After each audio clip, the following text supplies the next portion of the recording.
Magandang araw mga kaibigan. Bigyan natin ng reaction opinion itong post sa Threads. Reaction, pahayag ito ni Senator Alan Peter Cayetano sa pahayag ni DILG Secretary Junvic Remulla na kahit patay na daw si Yusek Cabral, hindi nila tatantanan. Hahabulin pa rin daw. Hindi daw yung kamatayan daw hindi mag-absuelto sa kanya. Grabe, no? Patay na ngayon tao. Ito, grabing birada ni Senator Alan Peter Cayetano. Sabi niya, kasuhan nyo ngayon, patay na. Nung buhay, parang di nyo nakikita. Di ba? Wala. Hanggang resign lang. Ang daming nag-resign. I think naunang nag-resign si Bunuan, Secretary Bunuan. Nag-resign. Wala lang. Hindi din pinapansin. Sumunod itong Cabral. Resign. Wala lang. Sino pang mga nag-resign? Pangandaman. Bersamin. 2 Bersamin. Resign. Jojo Cadiz. Yung mga kahit nga si Saldico, nag-resign, wala rin. Pinabayan lang. Kung hindi pa nag-whistleblower si Saldico, hindi nila kakasuhan eh. Ito ngayon, patay na. Yusek Cabral, ngayon pa nila kakasuhan. Di ba? Ang kanila talaga nakakaduda. Kakasuhan nyo, ngayong patay na. Nung buhay, parang di nyo nakikita. Sige. Let's say, i-push ninyo yan. Kung sakali makakita ng probable cause, sino ang i-warrant arrest nyo? Yung patay? Alam nga naman na yung pamilya. Yung patay. Ise-serve nyo sa sementeryo yung warrant of arrest. Ano ba?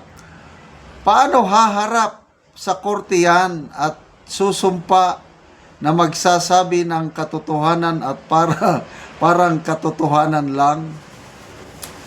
Paano siya dedepensa sa sarili niya? Sige nga, DOJ at Mr. Junvic Remulla, yan lang ang tanong ko.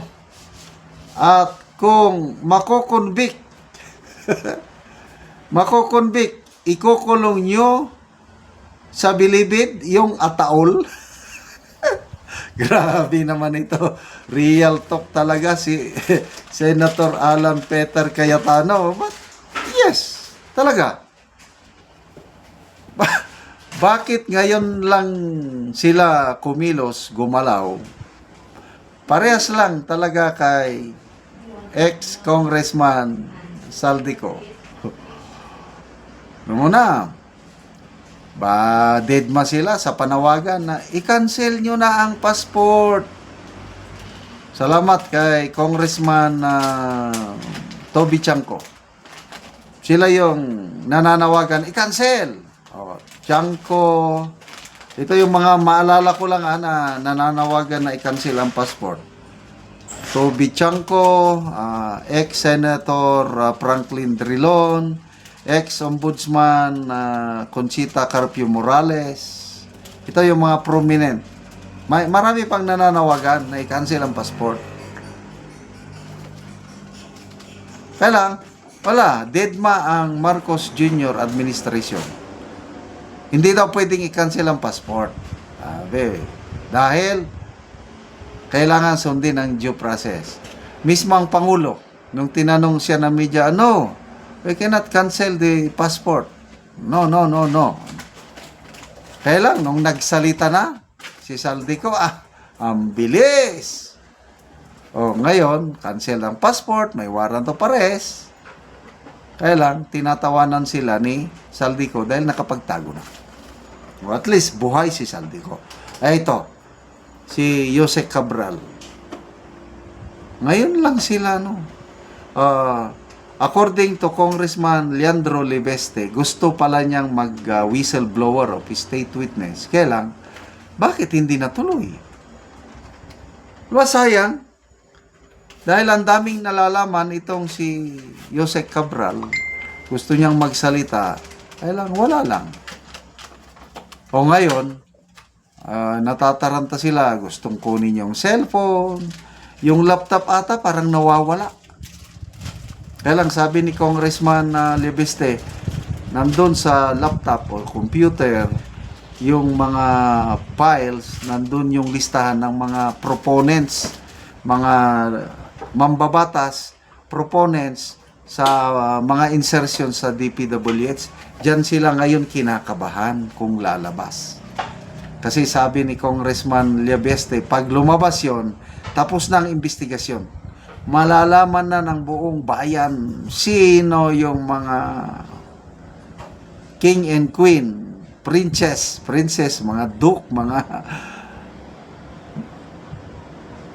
So, sige, kasuhan nyo.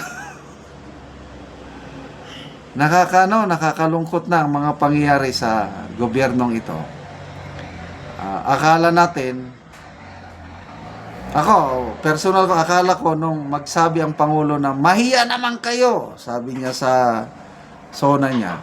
Sabi ko, wow, parang ito na, totohanan na ito. May pag-asa pa.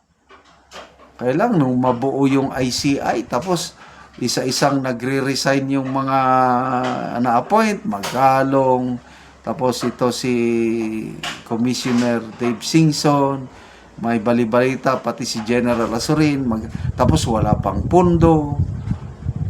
Ako, lumabas na yung kapalpakan ng ICI. Wala na.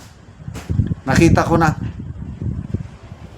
Palabas lang talaga, pang cover up, pang propaganda lang itong ICI. Kaya wala na akong aasahan sa investigasyon ng flood control. Kaya sabi ng isang political analyst, si Mr. Franco Mabanta, Marcos ship isn't just sinking, it's already at the bottom of the ocean. We're just waiting for a political tsunami to emerge by 2028 para magkaroon ng tunay na pagbabago. Salamat mga kaibigan sa inyong pagsubaybay sa ating channel. Nakakatulong kayo ng malaki sa tribong Talandig ng Bukidnon dahil ang sweldo natin sa channel na ito pantulong sa tribo. Namimigay tayo ng libreng yero at pako para makapagpatayo sila ng mas maayos na tirahan. Panoorin nyo ang video nito. Karon mo na niyang matagaan og yero nga si ate. Utang kayo, inabang ka kanay.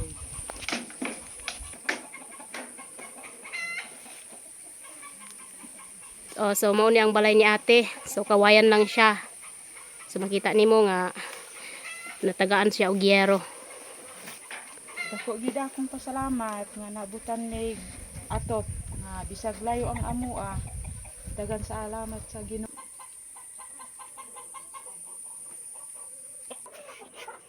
So mao na ni ang ilang atop nga kawayan lang. So makita nimo.